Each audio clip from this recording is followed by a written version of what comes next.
ದರ್ಶನ್ ನಟನೆಯ ಬಹು ನಿರೀಕ್ಷಿತ ಸಿನಿಮಾ ದಿ ಡೆವಿಲ್ ಬಗ್ಗೆ ಅಭಿಮಾನಿಗಳಲ್ಲಿ ನಿರೀಕ್ಷೆ ಹೆಚ್ಚಿದೆ. ಡಿಸೆಂಬರ್ 12ರಂದು ರಿಲೀಸ್ ಆಗಲಿರುವ ಈ ಸಿನಿಮಾ ತಾರಾಗಣದ ಒಬ್ಬೊಬ್ಬ ಕಲಾವಿದರ ಪೋಸ್ಟರ್ ಮೂಲಕ ಮಾಹಿತಿ ಹಂಚಿಕೊಳ್ಳುತ್ತಿರುವ ಚಿತ್ರತಂಡ ಈಗ ಬಿಗ್ ಬಾಸ್ ಸ್ಪರ್ಧಿಯಾಗಿರುವ ಗಿಲ್ಲಿ ನಟನ ಪೋಸ್ಟರ್ ಅನ್ನ ರಿವೀಲ್ ಮಾಡಿದೆ. ಕಾಮಿಡಿಗೆ ಹೆಸರುವಾಸಿಯಾಗಿರುವ ಗಿಲ್ಲಿ ಬಿಗ್ ಬಾಸ್ ಮನೆಯಲ್ಲೂ ಬೆಸ್ಟ್ ಎಂಟರ್ಟೈನರ್ ಆಗಿದ್ದಾರೆ. ಆದರೆ ದಿ ಡೆವಿಲ್ ಸಿನಿಮಾದಲ್ಲಿ ರಿಲೀಸ್ ಆಗಿರುವ ಪೋಸ್ಟರ್ನಲ್ಲಿ ಗಿಲ್ಲಿ ನಟ ಸಂಪೂರ್ಣ ಸೀರಿಯಸ್ ಎಕ್ಸ್ಪ್ರೆಷನ್ನೊಂದಿಗೆ ಡಾರ್ಕ್ ಬ್ಯಾಕ್ಗ್ರೌಂಡ್ನಲ್ಲಿ ಕಾಣಿಸಿಕೊಂಡಿದ್ದು ಅಭಿಮಾನಿಗಳಲ್ಲಿ ಕುತೂಹಲ ಹೆಚ್ಚಿಸಿದೆ. ಆದರೆ ನಿಖರವಾಗಿ ಏನ್ ಪಾತ್ರ ಎಂಬುದು ಸಿನಿಮಾ ರಿಲೀಸ್ ದಿನವೇ ಗೊತ್ತಾಗಲಿದೆ. ಸೋಷಿಯಲ್ ಮೀಡಿಯಾದಲ್ಲಿ ಗಿಲ್ಲಿ ನಟನ the devil look poster viral ಆಗ್ತಿದ್ದಂತೆ ಏನ್ ಗುರು ನಮ್ಮ ಗಿಲ್ಲಿ ಹವಾ ನಮ್ಮ ಡೆವಿಲ್ನಲ್ಲಿ. ಗಿಲ್ಲಿ ಸಿನಿ ಜೀವನಕ್ಕೆ ಇದು ಹೊಸ ತಿರುವು. ಬಡವರ ಮಕ್ಕಳು ಬೆಳಿಬೇಕಯ್ಯ, ಟ್ವಿಸ್ಟ್ ಮೇಲೆ ಟ್ವಿಸ್ಟು. ನಟ ಭಯಂಕರ ಗಿಲ್ಲಿ. ಅಶ್ವಿನಿ ಮೇಡಮ್, ನಮ್ಮ ಗಿಲ್ಲಿಗೆ ನಾನು 10 ಫಿಲಂ ಮಾಡಿದ್ದೀನಿ, 100 ಫಿಲಂ ಮಾಡಿದ್ದೀನಿ ಅಂತ ಹೇಳ್ತಾ ಇದ್ರಿ. ಆದರೆ ನಮ್ಮ ಡಿ ಬಾಸ್ ಡೆವಿಲ್ ಫಿಲಂನಲ್ಲಿ ಗಿಲ್ಲಿ ಇದ್ದಾನೆ ಅಂದ್ರೆ ತಿಳ್ಕೊಳ್ಳಿ, ನಿಮ್ಮ 100 ಫಿಲಂ ಒಂದು ಡೆವಿಲ್ಗೆ ಸಮ ಅಂತ. ಈ ಸಿನಿಮಾ ನಮ್ಮ ಗಿಲ್ಲಿ ಕರಿಯರ್ ಚೇಂಜ್ ಆಗುತ್ತೆ ಅಂತೆಲ್ಲ ಅಭಿಮಾನಿಗಳು ಕಾಮೆಂಟ್ ಮಾಡಿದ್ದಾರೆ. ಚಿತ್ರದುರ್ಗದ ರೇಣುಕಾಸ್ವಾಮಿ ಕೊಲೆ ಪ್ರಕರಣದಲ್ಲಿ ನಟ ದರ್ಶನ್ ಜೈಲು ಸೇರಿದ್ದಾರೆ. ಇತ್ತ ದರ್ಶನ್ ಅಭಿಮಾನಿಗಳ ಅತಿರೇಕವು ದರ್ಶನ್ ಆಪ್ತರಿಗೆ ಇರಿಸು ಮುರಿಸು ತರ್ತಿದೆ. ಪ್ರಕರಣ ಸಂಬಂಧ ದರ್ಶನ್ ಮೊದಲ ಬಾರಿಗೆ ಜೈಲಿಗೆ ಹೋಗಿದ್ದಾಗ ರಚಿತಾ ರಾಮ್ ಸೇರಿದಂತೆ ಹಲವು ನಟ ನಟಿಯರು ದರ್ಶನ್ ಪರ ಮಾತನಾಡಿದ್ರೆ ಕೆಲವರು ಮೌನವಾಗಿದ್ರು. ರಚಿತಾ ರಾಮ್ ಜೈಲಿಗೆ ಹೋಗಿ ದರ್ಶನ್ಗೆ ಸಾಂತ್ವನ ಹೇಳಿ ಬಂದಿದ್ರು. ಆ ಬಳಿಕ ತಮ್ಮ ಕೆಲಸಗಳಲ್ಲಿ ಅವರು ಮಗ್ನರಾದ್ರು. ಇದೀಗ ರಚಿತಾ ರಾಮ್ ದುನಿಯಾ ವಿಜಯ್ ನಟನೆಯ ಲ್ಯಾಂಡ್ ಲಾರ್ಡ್ ಚಿತ್ರದಲ್ಲಿ ನಟಿಸುತ್ತಿದ್ದಾರೆ. ಇದೇ ಚಿತ್ರದ ಟೀಸರ್ ಲಾಂಚ್ ಕಾರ್ಯಕ್ರಮ ನವೆಂಬರ್ 1ರ ಕನ್ನಡ ರಾಜ್ಯೋತ್ಸವದಂದು ನವರಂಗ್ ಥಿಯೇಟರ್ನಲ್ಲಿ ನಡೆದಿತ್ತು. ಅಂದು ವೇದಿಕೆ ಮೇಲೆ ನಟಿ ರಚಿತಾ ರಾಮ್ ಮಾತನಾಡುತ್ತಿದ್ದಾಗ ಜೈ ಡಿ ಬಾಸ್ ಅಂತ ದರ್ಶನ್ ಅಭಿಮಾನಿಗಳು ಘೋಷಣೆ ಕೂಗಿದ್ರು.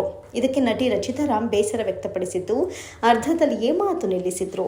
ನಾನು ನನ್ನ ಚಿತ್ರದ ಬಗ್ಗೆ ಮಾತನಾಡ್ತೇನೆ, ನಾನು ಮಾತನಾಡಿ ಮುಗಿಸ್ತೇನೆ ಅಂತ ಹೇಳಿದ್ರು. ಆದರೂ ಅಭಿಮಾನಿಗಳು ಘೋಷಣೆ ಕೂಗ್ತಿದ್ರು.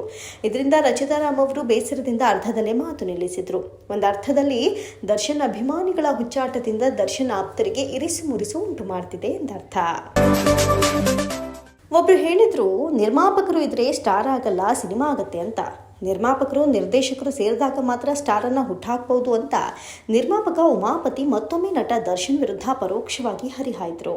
ನಿನ್ನೆ ಮೈಸೂರಿನಲ್ಲಿ ನಡೆದ ರಾಜ್ಯ ಚಲನಚಿತ್ರ ಪ್ರಶಸ್ತಿ ಸಮಾರಂಭದ ವೇಳೆ ಮಾಧ್ಯಮಗಳ ಜೊತೆ ಮಾತನಾಡಿದ ನಿರ್ಮಾಪಕ ಡಿ ಉಮಾಪತಿ ಪ್ರತಿ ಪದದಲ್ಲೂ ದರ್ಶನ್ಗೆ ಟಾಂಗ್ ಕೊಟ್ಟರು.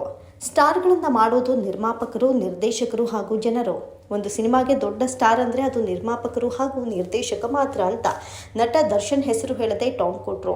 ಒಬ್ರು ಹೇಳಿದ್ರು, ನಿರ್ಮಾಪಕರಿದ್ರೆ ಸ್ಟಾರ್ ಆಗಲ್ಲ, ಸಿನಿಮಾ ಆಗತ್ತೆ ಅಂತ. ನಿರ್ಮಾಪಕರು ನಿರ್ದೇಶಕರು ಸೇರಿದಾಗ ಮಾತ್ರ ಸ್ಟಾರನ್ನು ಹುಟ್ಟಾಕಬಹುದು ಎಂದರು. ಮಾರ್ಕ್ ಚಿತ್ರದ ಫಸ್ಟ್ ಟೀಸರ್ ರಿಲೀಸ್ ಆಗ್ತಾ ಇದೆ. ಈ ವಾರಾಂತ್ಯದಲ್ಲಿಯೇ ಇದು ಬಿಡುಗಡೆ ಆಗ್ತಾ ಇದೆ. ಚಿತ್ರದ ಸೈಕೋ ಸೈತಾನ್ ಹಾಡು ಬಂದ್ಮೇಲೆ ಮತ್ತೆ ಬೇರೆ ಏನೂ ಸುದ್ದಿ ಹೊರ ಬಂದಿಲ್ಲ. ಆದರೆ ಸುದೀಪ್ ಎಕ್ಸ್ ಖಾತೆಯಲ್ಲಿ ಟ್ವೀಟ್ ಮಾಡಿದ್ದಾರೆ. ಈ ವಾರದ ಕೊನೆಯಲ್ಲಿ ನಮ್ಮ ಚಿತ್ರದ ಫಸ್ಟ್ ಟೀಸರ್ ರಿಲೀಸ್ ಆಗುತ್ತೆ ಅಂತ ಹೇಳಿದ್ದಾರೆ. ಇದರೊಟ್ಟಿಗೆ ಚಿತ್ರದ ತಮ್ಮದೊಂದು ಪೋಸ್ಟರ್ ಹಂಚಿಕೊಂಡಿದ್ದಾರೆ. ಮಾರ್ಕ್ ಚಿತ್ರದ ಮೊದಲ ಟೀಸರ್ ರಿಲೀಸ್ ಆಗ್ತಾ ಇದೆ. ಆದರೆ ರಿಲೀಸ್ ದಿನ ಮತ್ತು ಟೈಮ್ ಇನ್ನಷ್ಟೇ ಗೊತ್ತಾಗಬೇಕಿದೆ. ಆದರೆ ವಾರಾಂತ್ಯದಲ್ಲಿ ಟೀಸರ್ ಬರುತ್ತೆ ಅಂತ ಸುದೀಪ್ ಟ್ವೀಟ್ ಮಾಡಿದ್ದಾರೆ. ಇವರ ಈ ಒಂದು ಮಾಹಿತಿ ಫ್ಯಾನ್ಸ್ ದಿಲ್ಲನ್ನ ಖುಷ್ ಮಾಡಿದೆ. ಸೈಕೋ ಸೈತಾನ್ ಹಾಡನ್ನ ಫ್ಯಾನ್ಸ್ ಮೆಚ್ಚಿಕೊಂಡಿದ್ದಾರೆ. ಅದಕ್ಕೂ ಮೊದಲು ಬಂದ ಟೈಟಲ್ ಟೀಸರ್ ಅನ್ನ ಇಷ್ಟಪಟ್ಟಿದ್ದಾರೆ. ಟೀಸರ್ ಹೇಗೆ ಇರುತ್ತೆ ಎನ್ನುವ ಕುತೂಹಲ ಹೆಚ್ಚಾಗಿದೆ. ಇದಾದ್ಮೇಲೆ ಸಿನಿಮಾದ ಮೊದಲ ಹಾಡು ರಿಲೀಸ್ ಆಗಿದೆ. ಅದು ಆಗಸ್ಟ್ 8ರಂದು ಸೈಕೋ ಸೈತಾನ್ ಎನ್ನುವ ಹಾಡು ರಿಲೀಸ್ ಆಗಿದೆ. ಅಜನೀಶ್ ಲೋಕನಾಥ್ ಇದನ್ನ ತುಂಬಾನೇ ಇಷ್ಟಪಟ್ಟು ಮಾಡಿದ್ದಾರೆ.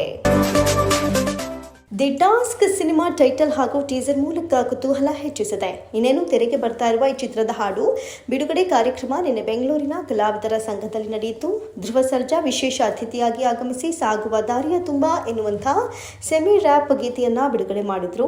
ಹಾಡು ಬಿಡುಗಡೆ ಬಳಿಕ ಧ್ರುವ ಸರ್ಜಾ ಸಾಂಗ್ ತುಂಬಾ ಪ್ರಾಮಿಸಿಂಗ್ ಆಗಿದೆ. ಸ್ಯಾಂಡಿ ಸರ್ ಯೂನಿಕ್ ಆಗಿ ಮ್ಯೂಸಿಕ್ ಕೊಟ್ಟಿದ್ದಾರೆ. ಎಲ್ಲರಿಗೂ ಈ ಹಾಡು ಇಷ್ಟವಾಗುತ್ತೆ. ಟಾಸ್ಕ್ ಟೀಸರ್ ನೋಡಿದ್ರೆ ಆಕ್ಷನ್ ಥ್ರಿಲ್ಲರ್ ಎನಿಸುತ್ತೆ. ಸಿನಿಮಾ ನೋಡಬೇಕು ಎಂಬ ನಿರೀಕ್ಷೆ ಹುಟ್ಟಾಗುತ್ತೆ.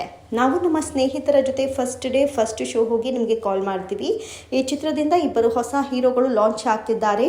ಎಲ್ಲ ಕನ್ನಡ ಕಲಾಭಿಮಾನಿಗಳು ಚಿತ್ರ ನೋಡಿ ಆಶೀರ್ವಾದ ಮಾಡಿ ಅಂತ ಹಾರೈಸಿದರು. ನಿರ್ದೇಶಕ ರಾಘವ್ ಶಿವಮೊಗ್ಗ ಮಾತನಾಡಿ, ದಿ ಟಾಸ್ಕ್ ಟೀಸರ್ ಹಾಗೂ ಹಾಡು ನೋಡಿದ್ದೀರಾ. ನಾನು ಏನು ಮಾತನಾಡಬೇಕು ಅನ್ನೋದನ್ನ ಸಿನಿಮಾ ಮುಖಾಂತರ ಹೇಳ್ತೀನಿ. ಈ ಚಿತ್ರವಾಗೋದಕ್ಕೆ ಮುಖ್ಯ ಕಾರಣ Vijay Kumar sir, Ramanna sir, Rajesh sir ಹಾಗೂ ನರೇಂದ್ರ ಬಾಬು ಸರ್ಗೆ ಧನ್ಯವಾದಗಳು. ಈ ಅವಕಾಶವನ್ನು ನನಗೆ ಕೊಟ್ಟ ಎಲ್ರಿಗೂ ಧನ್ಯವಾದಗಳು. ನಮ್ಮ ಸಿನಿಮಾ ಚಿತ್ರಮಂದಿರಕ್ಕೆ ಬಂದು ನೋಡಿ ಎಂದರು.